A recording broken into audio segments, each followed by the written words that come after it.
Imagine you were forcibly put to experimental testing without your will. How would you feel?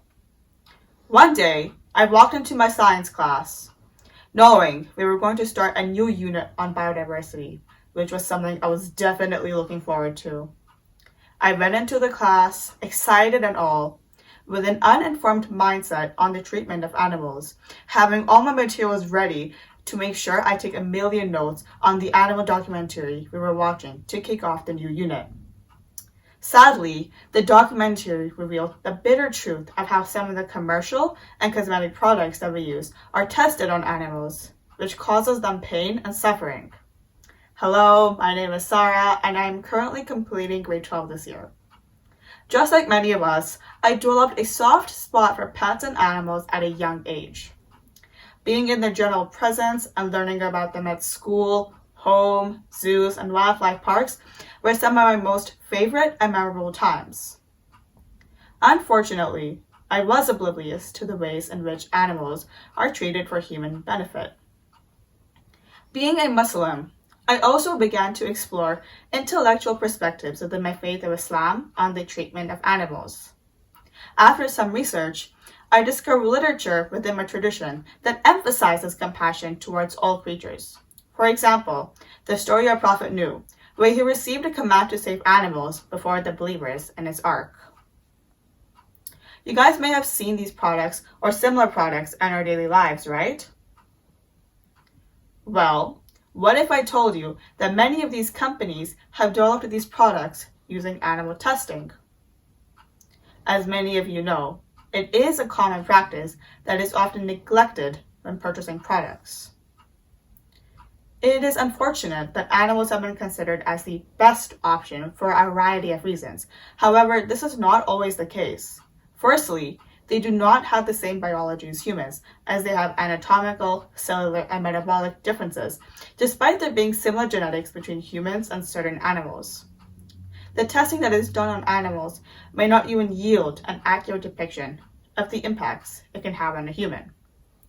Paul Furlong, professor of clinical neuroimaging at the Aston University in the UK, responded to animal testing as a whole, quote, "It's very hard to create an animal model that even equates closely to what we're trying to achieve in the human," unquote.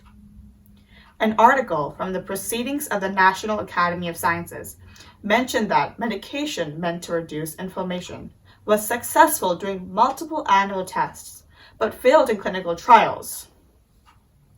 Here's the thing. I am not trying to say that animal testing has not been proved beneficial in the past. However, there is some doubt on the value of animal testing due to its increasing expenses and failure rates in drug developments. According to the National Center for Biotechnology Information, when a certain product, specifically medications, are deemed safe after being tested on animals, there is a great risk of it failing in clinical trials, and there is a chance for the flaws of these products to be noticed after months or years before they are recalled. According to the Humane Society International, the animals are often subject to the infliction of pain, burns, and other wounds, while they may also be deprived of food, water, and other living conditions affecting the quality of life. As said by Professor Thomas Hartung from Johns Hopkins in favor of alternatives to animal testing, we are not 70-kilogram rats. There are alternatives out there that are potentially better and cheaper than animal testing. For example, in vitro testing, which are tests done on human cells or tissues in a petri dish.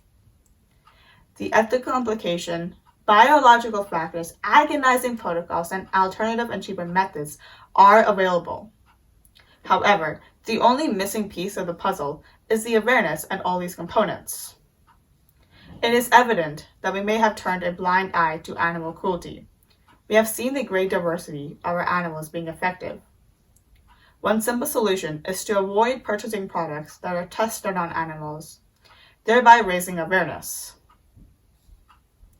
As I mentioned earlier, I stand before you because animal cruelty is deeply rooted in my identity and my faith. There are several verses in the Quran that can relate to animals and have a relationship with God which are akin to humans. I would like to elaborate on a verse from Surah Al-An'am, which says, "There is no animal walking on the earth, nor a bird flying on its two wings, except that they are part of communities like you," indicating that animals also constitute communities like ourselves. In the end, this is not how I perceive the rights of animals. It is about all of us as humans who need to show our compassion towards animals, as they too feel the pain and suffering as much as we do when harm is inflicted upon us.